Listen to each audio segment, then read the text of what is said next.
Guys आज की video की शुरुआत करेंगे ब्रेकिंग न्यूज के साथ। तो सेथ फ्रीकिंग रॉलिंस का नेम चेंज हो चुका है।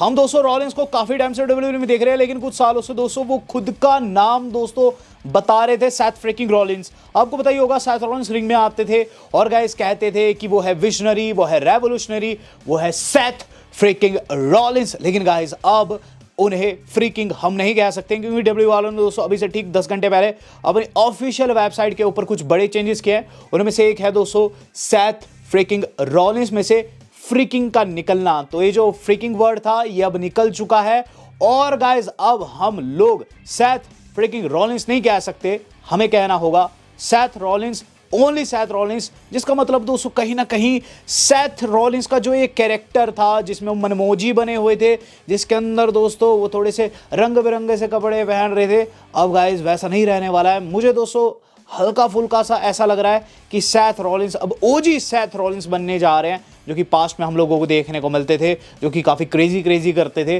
गाइस यहाँ अब हम लोगों को रणबीर सिंह वाला जो सेथ फ्रीकिंग रॉलिंस है वो हो सकता है रिटायर्ड होते हुए नजर आए और गाइस ओजी सेथ रॉलिंस वापसी करते हुए नजर आए। तो guys old Seth Rollins is back, तो काफ़ी अच्छी न्यूज़ है।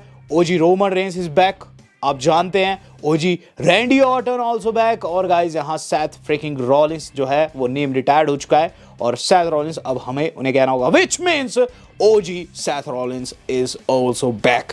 बात कर ली जाए दोस्तों अब आज की अपनी सेकंड न्यूज़ की, तो गाइस वो हमारी जुड़ी है ओजी टीम यानी कि हार्डी बॉयज से। तो आज एनएक्सटी के अंदर दोस्तों उद्यम मचा है, पूरे का पूरा एनएक्सटी आपको फटाफट से बता देता हूं क्योंकि गाइस बताने लायक है। आज दोस्तों एनएक्सटी का रोड ब्लॉक था, इसके अंदर दोस्तों हार्डी बॉयज ओपनिंग करते हैं और हार्डी बॉयज का जो मैच रहता है फ्रैक्सियम के खिलाफ रहता है, जो कि NXT world tag team champions है। यहाँ दोस्तों हार्डी बॉयज जीत गए हैं और गाइस इसके अंदर उनके टाइटल दांव पर थे, फ्रैक्सियम के नहीं थे। और यहाँ दोस्तों हार्डी बॉयज ने अपने टाइटल डिफेंड किया, लेकिन उसके बाद दोस्तों बैक स्टेज इंटरव्यू में ये चीज़ कहते हैं कि वो डिजर्व करते हैं एनएक्सटी वर्ल्ड टैग टाइटल्स। उन्होंने सब कुछ अचीव किया है डब्ल्यूडब्ल्यूई के अंदर, लेकिन ये टाइटल्स अचीव नहीं किए हैं और गाइस मेरे हिसाब से आगे जाकर फ्रैक्सियम को फिर से फेस करेंगे और वहां अगर वो जीत जाते हैं तो पहली टीम बनेगी वर्ल्ड की जिसने टीएनए के वर्ल्ड टाइटल को कहीं ना कहीं होल्ड करने के साथ साथ एनएक्सटी टैग टाइटल्स को भी होल्ड किया। अगर ऐसा होता है काफ़ी क्रेजी हो जाएगा। यहाँ दोस्तों इसी बीच हमें डुअल चैंपियन या फिर कह लीजिए डबल चैंपियन मिल गया एनएक्सटी में और स्टेफनी मैकमैन ने दोस्तों हरा दिया है दोस्तों जिलिया को और काफ़ी तगड़ा मैच ये रहा है। बताया जा रहा है दोस्तों कि ऐसा करने वाली स्टेफनी पहली महिला बनी है और साथ ही साथ दोस्तों एनएक्सटी रोड ब्लॉक में हमें ये चीज़ भी पता चल गई कि टीएनए का हैवीवेट खतरनाक है या फिर डब्ल्यूडब्ल्यूई का, यानी कि दोस्तों मूस का भी मैच हम लोगों को वहां देखने को मिला है। मूस ने दोस्तों हमारे एनएक्सटी के चैंपियन ओबा फेमी को फेस किया और ओबा फेमी ने इसमें मूस को हरा दिया है।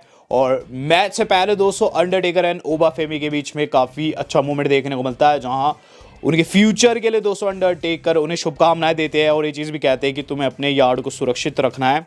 ये मूवमेंट दोस्तों कंपेयर किया जा रहा है उस मूवमेंट से जो कि आज से कई साल पहले सीना और टेकर के बीच में देखने को मिला था, जिसका मतलब ये है कि ओबा फेमी को दोस्तों आगे जाकर काफ़ी तगड़ा पुश मिलेगा, क्योंकि दोस्तों अगर इन्हें अंडरटेकर के साथ दिखाया जा रहा है कहीं ना कहीं दोस्तों ओबा फेमी के लिए बड़े प्लान से कंपनी के साथ में। और यहाँ दोस्तों एक और कांड हम लोगों को एनएक्सटी के अंदर आज देखने को मिला है, जो कि था दोस्तों एक ऐसा सेगमेंट जो कि भूल रहा है, वो था जवॉन एवंस का मैच, जिन्होंने वहाँ एथन पेज को हरा दिया। मैच को तो जीत गए, लेकिन गाइस मैच के अंदर काफ़ी क्रेजी मोमेंट्स थे और उनमें से कुछ एक मोमेंट आपकी स्क्रीन पर आ भी रहे होंगे, बट असली मोमेंट बनता है तब जब मैच खत्म हो जाता है। यहाँ दोस्तों रोड ब्लॉक के ख़त्म होने से पहले जो ये नई शील्ड है उसने हमला कर दिया जवॉन एवंस के ऊपर और गाइस उन्हें शील्ड पावर बॉम्ब भी लगाया है, या फिर कह लीजिए इस नई शील्ड का जो पॉप अप पावर बॉम्ब है ये लगाया गया जवॉन एवंस को।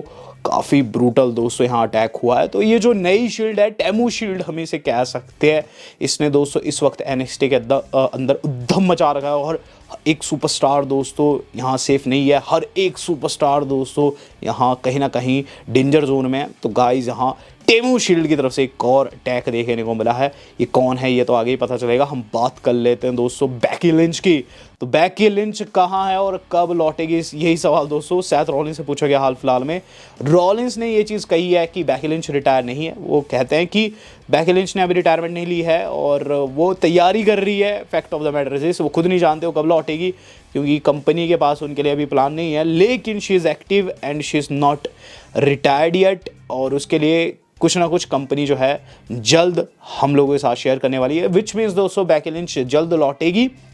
लेकिन रेसलमेनिया के अंदर उनका कोई भी रोल नहीं है, रेसलमेनिया के अंदर वैसे उनका कोई मैच नहीं हो सकता है मेनिया के बाद, या फिर दोस्तों कह लीजिए मेनिया के बाद जो मंडे नाइट रॉ रह सकती है वहाँ हम लोगों को बेकी लिंच देखने को मिल सकती है। जब महिलाओं की बात लग रही है यहाँ दोस्तों, एक मैच जो रेसलमेनिया के अंदर बन सकता है इस साल वो है नायोमी का, जो कि जेड कारगिल को फेस कर सकती है। और इनकी दोस्तों राइवलरी इतनी ही नहीं है कि हम देख रहे हैं टेलीविजन के ऊपर बढ़ रही है, और ये ट्विटर के ऊपर भी एक दूसरे को गंदी गंदी गालियाँ निकाल रही है। दरअसल दोस्तों जेड कारगिल ने दोस्तों अपनी तारीफ में लिखा था MTHBITCH,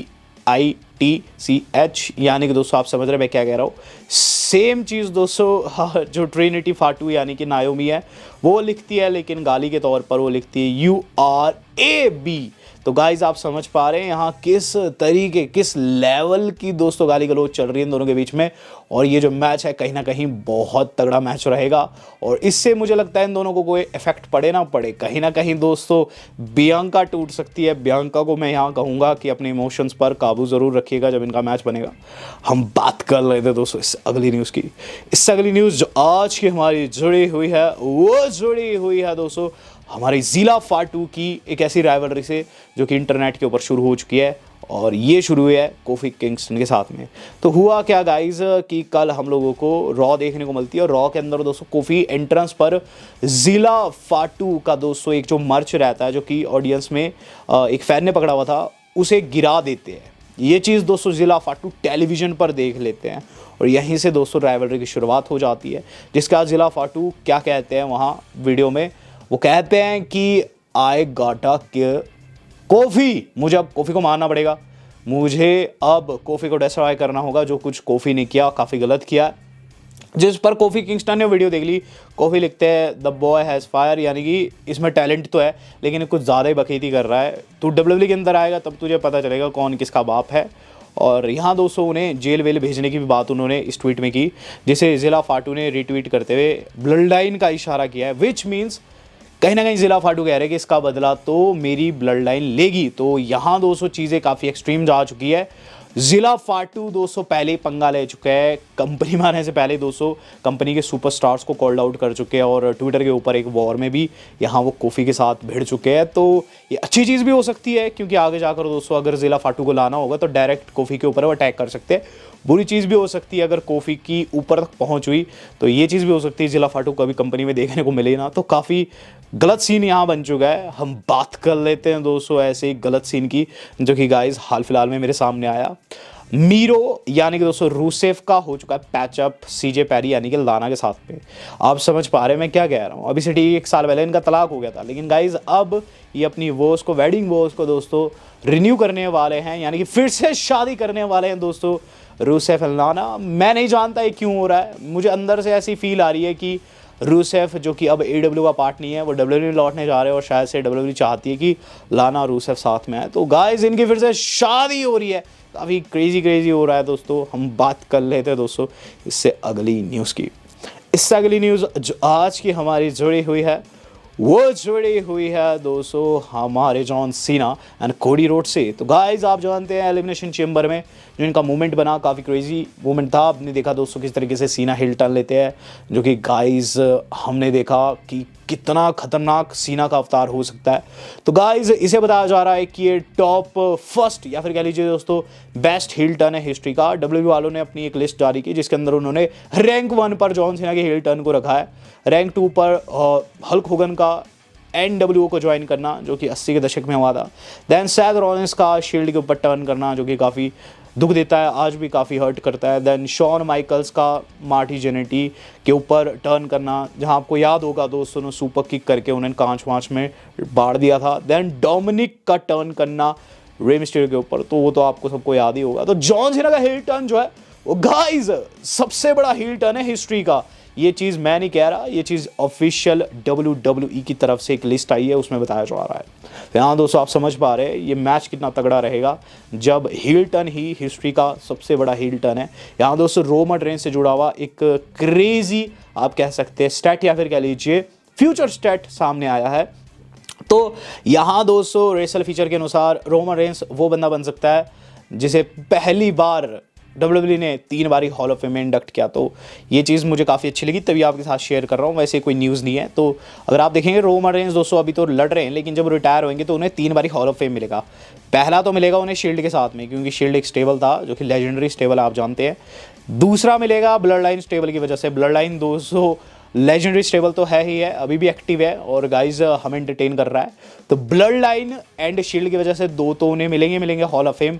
तीसरा हॉल ऑफ फेम दोस्तों उन्हें एज ए सिंगल स्टार मिलेगा। तो सिंगल स्टार के तौर पर रोमन रेंस ने बहुत टाइटल जीते हैं।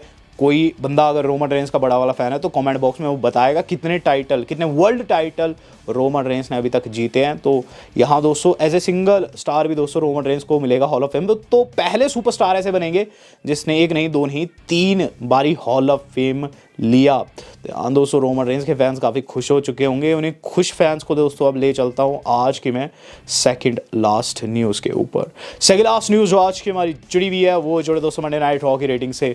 काफ़ी टाइम बाद रॉ की रेटिंग निकली है, बतानी ज़रूरी है। तो गाइज रॉ की रेटिंग्स जो है काफ़ी अच्छी आई है। दरअसल दोस्तों इस बारी की रॉ जो है 3.1 मिलियन व्यूवरशिप लाई है। नेटफ्लिक्स के ऊपर दोस्तों व्यूवरशिप हफ्ते बाद गिनी जाती है। तो यहाँ दोस्तों अभी ये और बढ़ेगी मेरे हिसाब से दोस्तों, ये बहुत ऊपर तक जाएगी।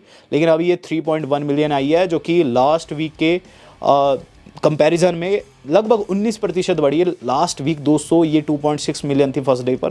काफ़ी क्रेजी रेटिंग्स आ रही है दोस्तों। मैं तो ये सोच रहा हूँ जब 1 अप्रैल आएगा और भारत में शिफ्ट होगा WWE पूरी तरीके से नेटफ्लिक्स पर जब आएगा तो कितनी रेटिंग आएगी, सोचने वाली बात है दोस्तों। बिल्कुल क्रेजी हो जाएगा। हम बात कर लेते हैं दोस्तों आज के अपनी मेन न्यूज़ की। मेन न्यूज़ जो आज की हमारी जुड़ी है वो जुड़े दोस्तों हमारे अपने पॉल हेमन के धोखे से, जो कि रोमन रेंस को मिल सकता है या फिर कह लीजिए मिलने वाला है। तो आपने दोस्तों कल की रॉ को ध्यान से देखा होगा, आपको पता होगा क्या कुछ हुआ है। मैंने अपनी वीडियो में भी डिस्कस किया है। लेकिन गाइज हमने कुछ एक चीज़ें वहाँ मिस की, जैसे कि दोस्तों पॉल हेमन के इमोशंस। एक वीडियो डब्ल्यू वालों ने जो पोस्ट किया उसमें एक नया प्रोस्पेक्टिव देखने को मिल रहा है, क्योंकि आप जानते हैं दोस्तों डब्ल्यू के बहुत सारे कैमराज हैं। सब कैमराज वो टेलीविजन पर नहीं दिखाते, कुछ एक रील वील के लिए रखते हैं। तो रील वाले कैमरे में दोस्तों देखने को मिल रहा है पॉल हेमन की आंखों में आंसू थे। पॉल हेमन जो कि दोस्तों वाइज मैन है रोमन रेंस का, वो रो रहा है सीएम पंक के लिए, उठा रहा है, उसे सपोर्ट दिखा रहा है। रोमन रेंस को तो गुस्सा आना ही था, लेकिन जो ये आंखों के आंसू है, जो ये दर्द है, कहीं ना कहीं बहुत कुछ बयां करता है। पॉल हेमन ऐसे नहीं रोते। पॉल हेमन के अगर किसी स्टार के लिए इमोशन है तभी वो रोएंगे, तभी वो इमोशनल होंगे। और यहाँ दोस्तों कहीं ना कहीं सीएम पंक और पॉल हेमन के बीच में कुछ हो रहा है। एक ट्वीट आपको दिखाऊंगा। यहाँ दोस्तों ट्विटर के ऊपर भी क्या एक्सपेक्ट किया जा रहा है कि पॉल हेमन को जल्द चूज़ करना होगा, पंक या फिर रोमन में से किसी एक को। और ये एंगल दोस्तों आपको मोस्ट डेफिनेटली देखने को मिल सकता है रेसलमेनिया में। अभी के लिए पंक अपना फेवर मांगकर ये ट्रिपल थ्रेट बनवा देंगे और उसके बाद दोस्तों रेसलमेनिया में हमें यह एंगल देखने को मिल सकता है कि सेम सिचुएशन है, पंक रोमन एक दूसरे के विपरीत है, जैसे कि हमने स्मैकडाउन में देखा था ना, सेम टू सेम। और बीच में पॉल हेमन खड़े हैं, पॉल को किसी को चूज़ करना है और पॉल इवेंचुअली चूज़ कर लेते हैं पंक को, क्योंकि आपको पता है पॉल हेमन वो व्यक्ति रहे हैं जिसने कभी भी अपने क्लाइंट का पूरे तरीके से साथ नहीं निभाया। मल्टीपल सुपरस्टार्स के साथ हम लोगों ने पास्ट में उन्हें देखा। आपको याद होगा एक टाइम को पॉल हेमन जो रहते थे ब्रॉक लेसनर के साथ रहते थे, उससे पहले भी दोस्तों उनका एक बैड क्लाइंट होता था, उसे भी उन्होंने छोड़ा। और उससे पहले की हिस्ट्री रही है बिग शो के साथ भी कुछ टाइम तक वो रहे। तो जिसके साथ भी दोस्तों उन्होंने एक आप कह सकते हैं साथ निभाया, जिसके साथ भी दोस्तों उन्होंने रिंग शेयर की, जिसको भी उसने अनाउंस किया, एक टाइम को जाकर हेमन ने सभी को धोखा दिया है। और गाइज यहाँ फिर से हम लोगों को एक धोखे का अनुभव हो रहा है, बिट्रे किए जा सकते हैं ओटीसी इस बारी की रेसलमेनिया में। आपके अनुसार पॉल हेमन को किसको चूज़ करना चाहिए अगर वैसा मूवमेंट बनता है? तो do let me know in the comment box. Video आज कितनी थी, आज तक इतना ही। धन्यवाद, शब्बा खैर।